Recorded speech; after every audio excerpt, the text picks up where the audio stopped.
Hello learners, this is Meenu and welcome back to my channel Learn Economics.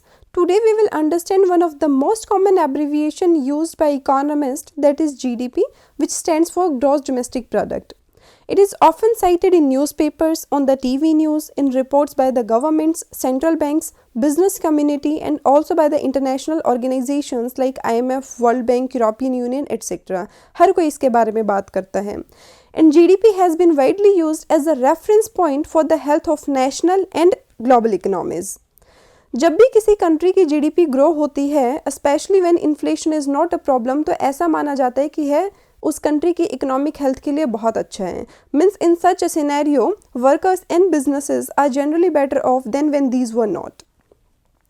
तो हम बहुत बार इस abbreviation का यूज़ करते हैं, लाइक मैनी टाइम्स वी से कि हमारी कंट्री की जीडीपी इतने % से इंक्रीज़ हुई, या फिर हमारी जीडीपी इस क्वार्टर में इतने % से गिरी, इतने % से डिक्रीज़ हुई. एंड इंटरनेशनल ऑर्गेनाइजेशंस भी अपनी अपनी रिपोर्ट्स जीडीपी के डाटा पर पब्लिश करती हैं. फॉर एग्जांपल रिसेंटली आईएमएफ की एक report I which is known by the name world economic outlook, in which IMF cuts India's GDP forecast for financial year 2022 from 9.5% to 9%. और इस report की हर तरफ बहुत चर्चा हो रही है.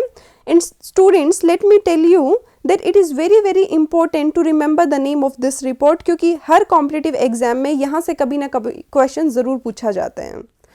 So you all must be very curious to know कि ये जीडीपी एक्चुअल में होता क्या है, जिसके बारे में इतनी ज़्यादा बात होती है.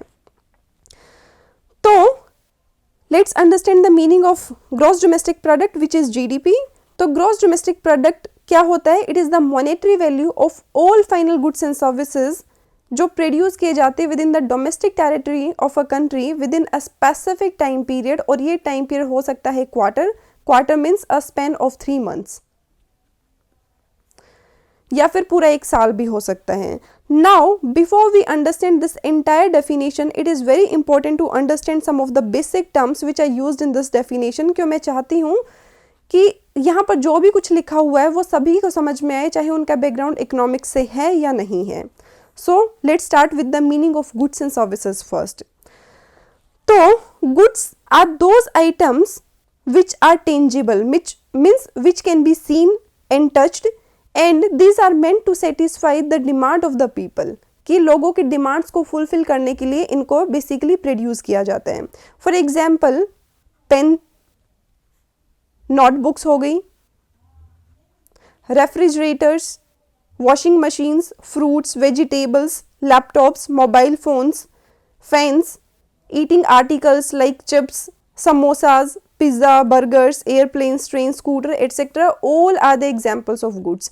Whereas services on the other hand are intangibles, means these cannot be seen, these cannot be touched, and services cannot be owned but can only be utilized.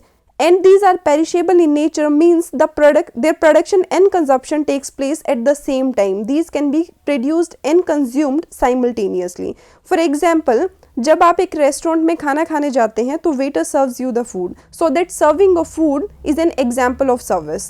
Here I am not talking about the food. Food क्या है? Food is an example of good, but उस restaurant की kitchen से लेकर आपकी table तक उस food को लाना is called the service of the waiter.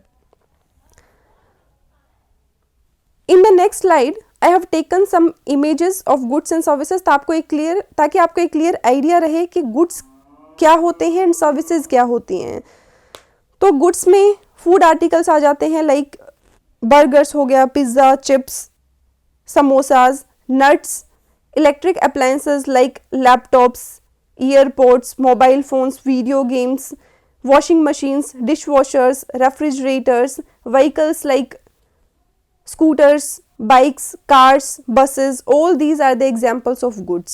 Whereas services on the other hand क्या हो जाती है? Hair cuts, head massage, transportation services like आपने फ्लाइट ली, फ्रॉम दिल्ली टू मुंबई, वो किसका एग्जाम्पल हो जाएगी, वो सर्विसेज का एग्जाम्पल हो जाएगी। Education also falls under the category of services, क्योंकि यहाँ पर टीचर्स अपनी टीचिंग सर्विसेज देते हैं एंड स्टूडेंट्स कंज्यूम दो सर्विसेज।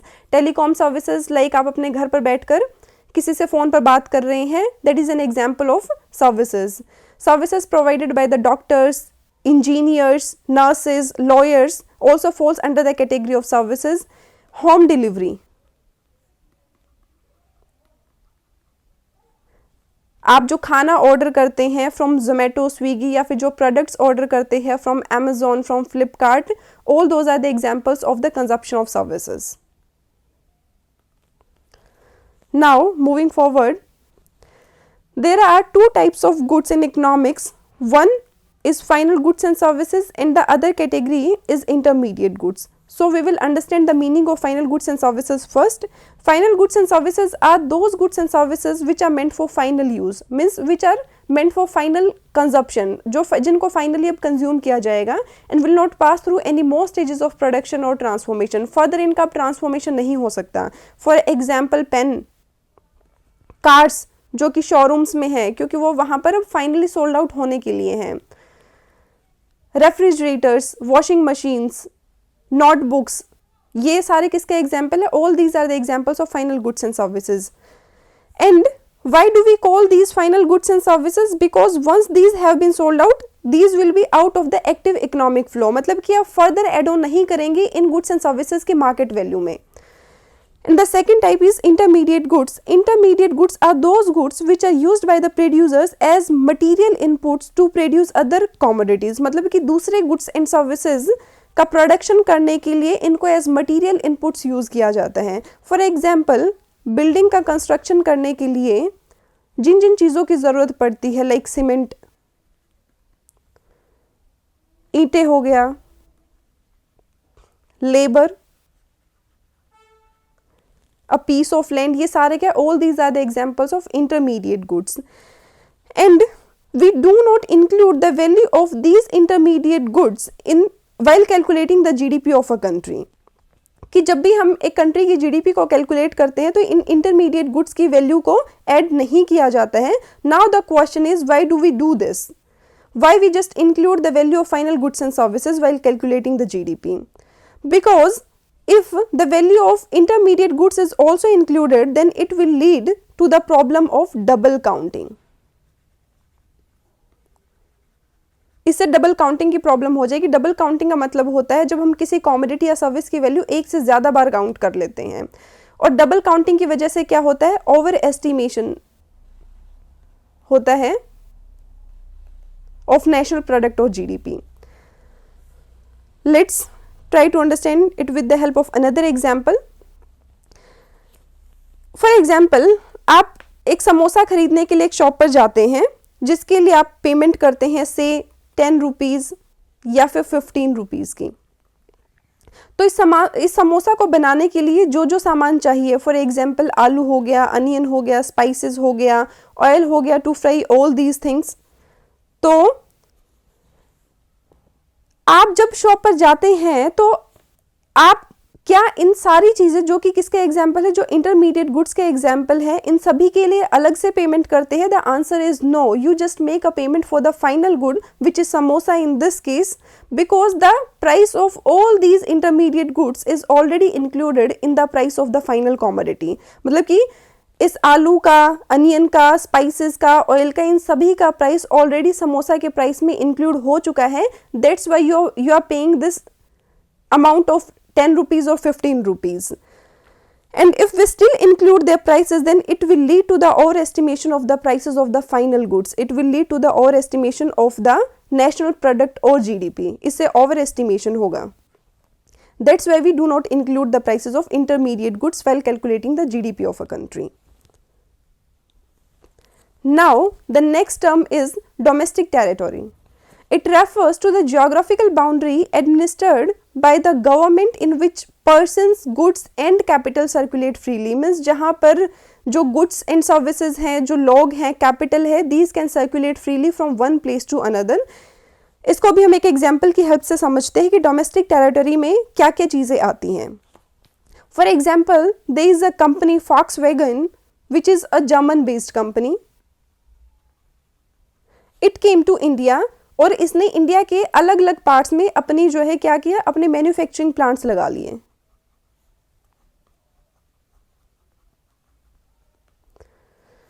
तो इन मैन्युफैक्चरिंग प्लांट से जो भी आउटकम आएगा, मीन्स जितना भी प्रोडक्शन होगा, then its value will be included in the GDP of India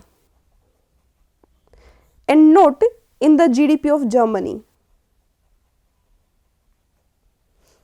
similarly अगर हमारा कोई रिलेटिव फॉरेन में जाता है, से इन कनाडा, तो वहां पर जाकर वो जो भी इनकम अर्न करेगा, चाहे वो एज अ लेबर करे या फिर बिजनेस के थ्रू करे, then that will be included in the GDP of Canada and not in the GDP of India. India की जीडीपी में इंक्लूड नहीं होगा.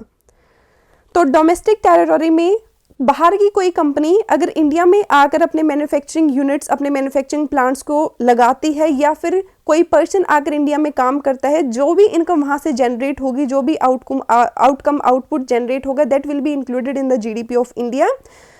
इन द सेम वे अगर इंडिया को कोई व्यक्ति या कोई कंपनी बाहर की किसी कंट्री में जाकर अपने प्लांट्स को एस्टेब्लिश करती है, तो वहां पर जो भी इनकम, जो भी आउटपुट जनरेट होगा, that will be included in the GDP of that country and not in the GDP of India.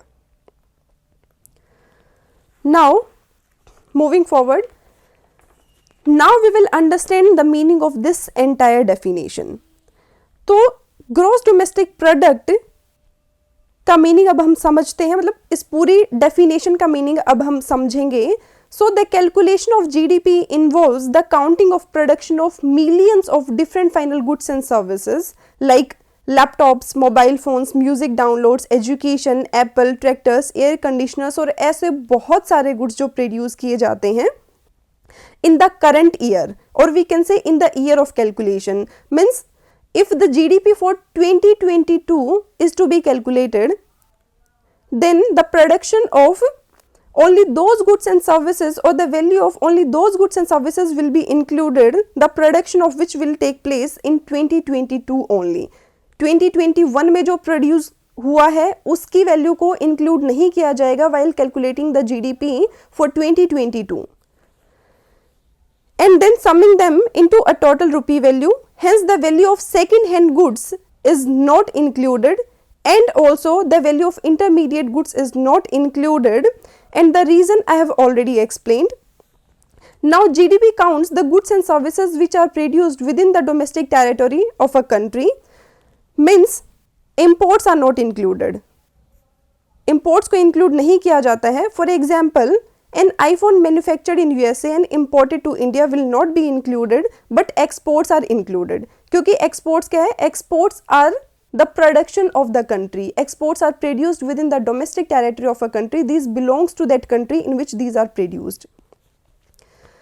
Depreciation is also not excluded. Depreciation means wear and tear.